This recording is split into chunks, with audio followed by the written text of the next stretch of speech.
Welcome back to Vuln Vibes. In this deep dive, we're going to talk about an SMB privilege escalation vulnerability. Today, we're digging into something pretty tricky, a sophisticated exploit.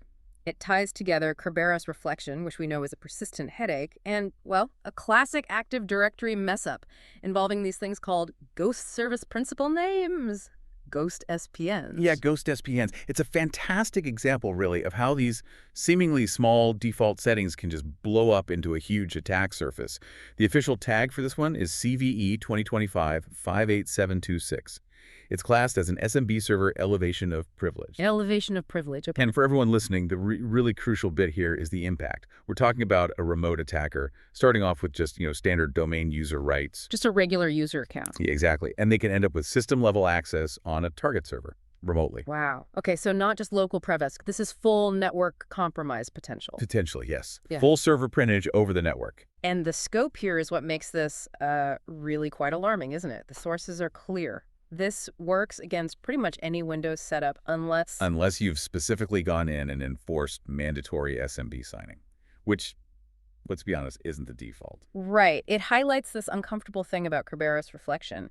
Even after all the patches for similar issues, like CVE-2025-58726, And others before it. it's still fundamentally exploitable in default AD setups. It is. It's a persistent weakness. We keep patching the methods attackers use to coerce the authentication, printer bug, patipotam. Yeah. But the underlying mechanism in Kerberos that allows the reflection, the relay, is just incredibly hard to fix without breaking things. Compatibility is always the anchor dragging progress down. So we're just patching symptoms, essentially. A lot of the time, yes. Right. The complexity of AD means we often are. Okay, let's get into that root cause then.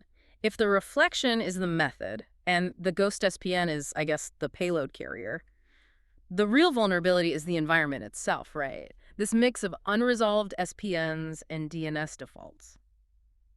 Why is that combo so bad? It's this perfect storm, you could say, of misaligned trust and legacy baggage. These ghost SPNs, they're basically just dangling pointers in Active Directory. Dangling pointers? Yeah, think of a service principal name like host server that died or CFI sold file share. The SPN exists in AD, but the host name server that died or old file share, it doesn't resolve in DNS anymore. Because someone decommissioned a server, maybe renamed it. Exactly, and they forgot the cleanup step. They didn't run sets SPN-D to delete the old SPN. So AD still has the service identity pointing nowhere. And why is that dangerous? How does a low-priv user leverage that? Because of what you might call the original sin of default AD deployments. Yeah. Standard domain users. Yes. By default, they have write access to DNS zones. Still, after all this time, in many, many environments. And that's the absolute linchpin. The attacker doesn't need admin rights for this critical step. They find a ghost SPN, see the hostname doesn't resolve. And they just create a DNS record. Precisely. They register a DNS-A record, mapping that ghost hostname to an IP address they control. They hijack the domain's trust in its own naming system. Okay, so they're not even messing with Kerberos directly at this point. They're poisoning the well. DNS poisoning to redirect trust. That's a great way to put it, poisoning the well. And this is where Kerberos struggles compared to, say, NTLM with its channel binding mitigations. Kerberos relies on these asymmetric tickets, the TGS tickets. Right, time-based, integrity checked. But it lacks inherent, really robust protection against reflection when that ticket gets presented back to the originating server over a completely new connection. NTLM's channel binding ties the auth to the underlying secure channel, like TLS. Kerberos doesn't always have that. You mentioned reflection there. Let's define that clearly for everyone. We're talking about capturing someone's authentication request and immediately firing it back at them, yes. What part of Kerberos are we capturing? We are laser-focused on the APREQ, the application request. That's the ticket containing the proof of identity, usually for the machine account in this scenario. The server's own identity. Correct. The attacker captures that APREQ and essentially reflects it, replays it, right back to the victim server's own SMB service. It tricks the server into authenticating to itself, but through the attacker's controlled channel. Coercing self-authentication, massive. How does an attacker go from finding a ghost SPN to getting system? Right. It's a really elegant exploitation of defaults. It breaks down nicely. Phase 1, recon and discovery. Finding the targets. Exactly. First, recon. Attacker uses a standard domain user account, runs an LDAP query against AD. They're basically asking, show me all the computer accounts and their registered SPNs. Looking for specific types. Yeah, usually filtering for SPN, starting with host or CIFS, because those typically mean SMB services are involved, file shares, remote management, that sort of thing. Okay, so they get a big list. A potentially huge list. Then comes discovery. They take each host name associated with those host or CIFS SPNs and just run an ENS lookup or a similar DNS query. See which ones actually resolve. Correct. Any host name that fails the DNS lookup, boom. Yeah. That's a potential ghost SPN. They've found their dangling pointer, their target. Makes sense. Use AD to find possibilities, use DNS to find the dead ones. Now for the hijack we talked about. Phase 2, hijack and coercion. This is where it gets active.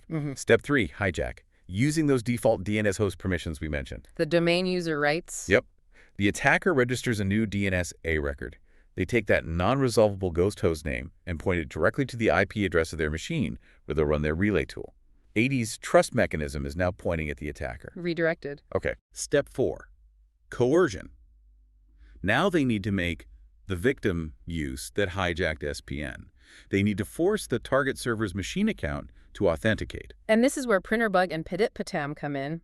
Still the go-to tools, yes. They exploit various RPC interfaces, MSRPRN, MSEFSR, to basically poke the target server and say, hey, you need to authenticate to this service, specified by the SPN. The SPN the attacker now controls via DNS. At least to say. So the victim server dutifully goes to the key distribution center, the domain controller, and requests a TGS ticket for that specific attacker-controlled ghost SPN. And the DC just hands it over because the SPN is technically registered in AD. Exactly. The DC checks its database, sees HSU's server that died, is registered to the target machine account, and issues a perfectly valid TGS ticket. It has no idea the underlying hostname resolution has been hijacked. Wow. Okay, so the victim server now has a valid Kerberos ticket for a service identity controlled by the attacker. What's the final step? Phase 3, relay and escalation, the payoff. Right. Step 5, relay and escalation.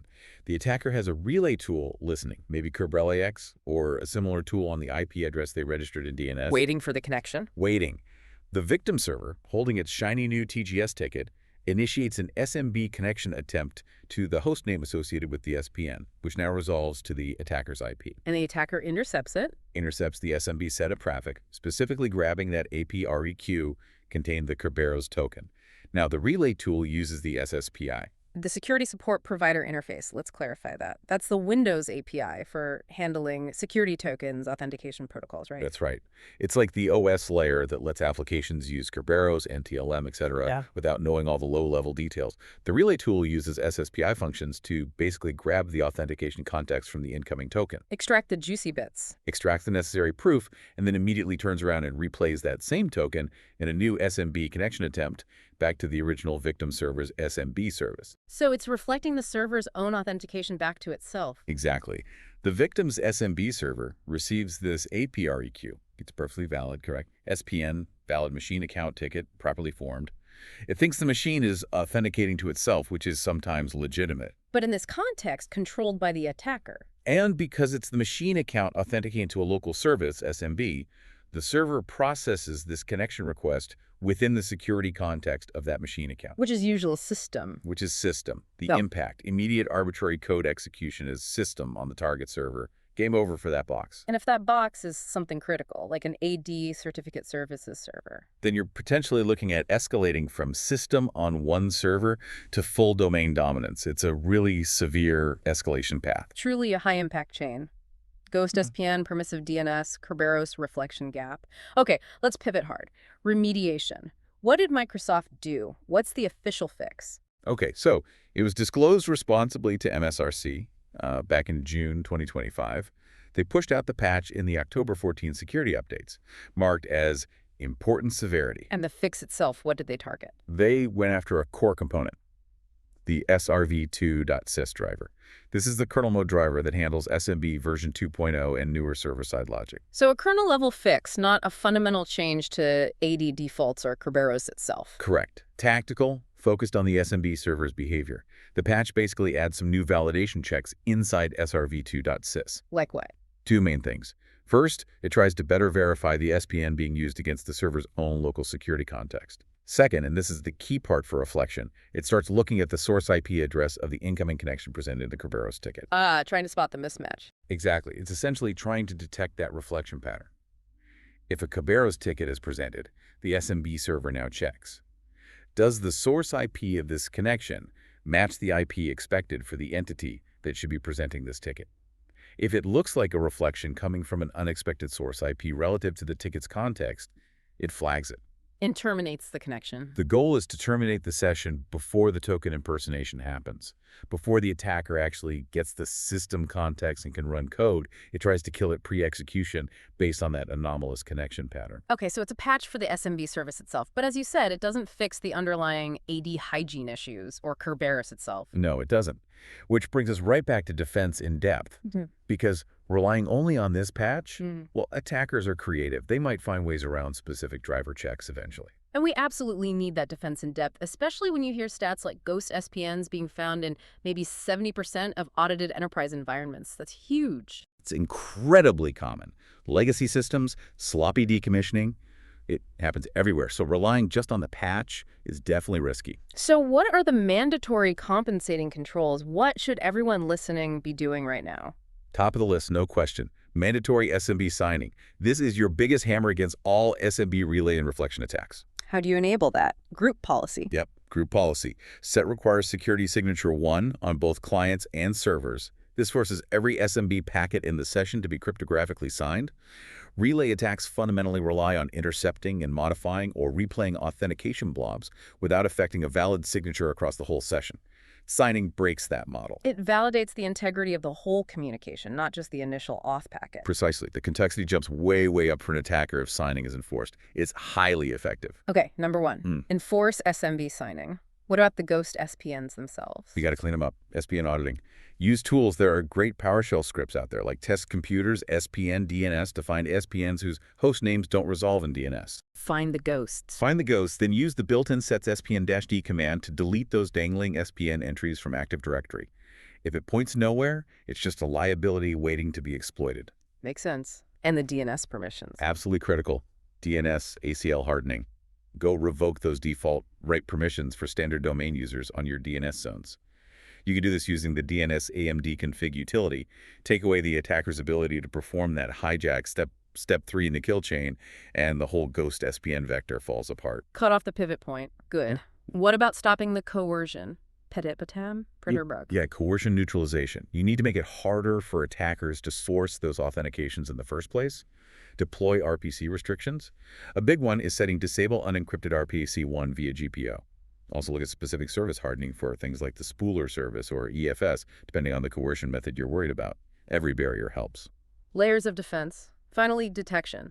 If they somehow get through all that, how do blue teams spot this happening?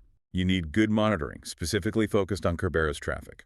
Look for anomalous TGS REQs, those ticket granting service requests. Where would you monitor that? You can use deep Windows event tracing, ETW, if you have the tools and expertise, or more commonly, network monitoring.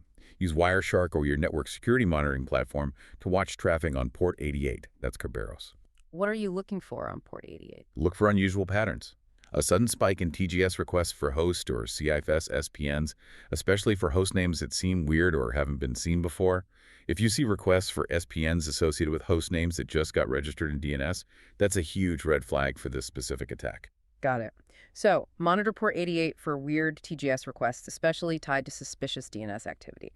Okay, so wrapping this deep dive up, CVE-2025-58726 really is this potent mix of old architectural issues in Kerberos reflection and these very common permissive AD defaults, particularly DNS write access and missing SMB signing. The core message for you, the listener, has to be, patching SRv2.sys is vital, yes. Do it.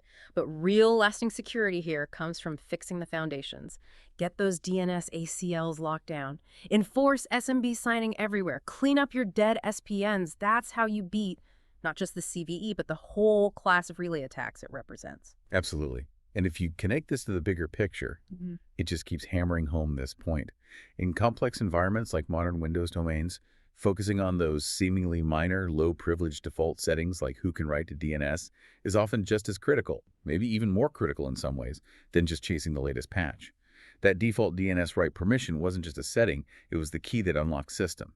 which leaves us with a bit of a worrying thought to maybe mull over. We know attackers are always refining these relay and reflection techniques. Microsoft patched SMB server logic in srv2.sys to look for reflection patterns. Right. But the core Kerberos TGS REQ mechanism and its potential redirection via DNS poisoning, that's still fundamentally there. So the question for you is, what other common network services, maybe ones we don't scrutinize as much as SMB, also rely heavily on Kerberos TGS REQs for authentication? And could they be the next target for this kind of SPN hijacking and reflection attack via DNS, even with the latest SMB patches in place? Where else is this vulnerability lurking? Something to think about. That's it for this deep dive.